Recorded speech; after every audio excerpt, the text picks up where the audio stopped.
بسم الله الرحمن الرحيم waxaan soo gaaray markabkii buuxinayay dekada barxadda banaaneed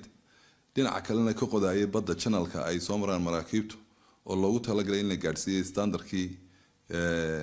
dekadaha caalamiga ah shaqadii baa socota designkii wax yar baa iska bedelay halkii dhexe aan ugu talagalnay marka hore inay biyuhu ku jiraan hadda waa laga saaraya waxa ku socda buuxintii alxamdulillaah rabbil caalamiin meel fiican ayay maraysaa waxaana ahayd runtii imika inaan ku xidhno saddexdii wiish STS ka ahaa railwayga raacayay laakiin baahi loo qabo barxadda ayaa keentay in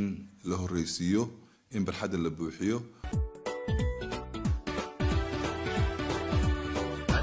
dalka aguutisiiyey barbara mudana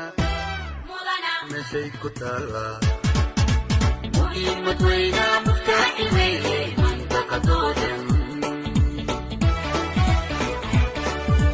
marsada dalka aguutisiiyey barbara mudana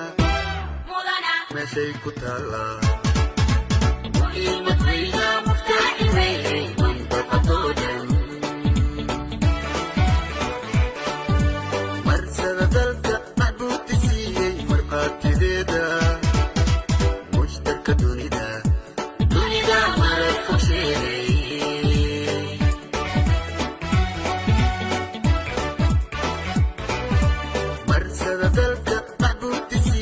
marqaatideeda mushtarka dunida marad ku sheegay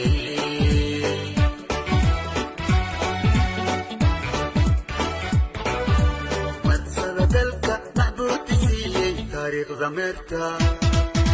xilliga maanta mariima daawo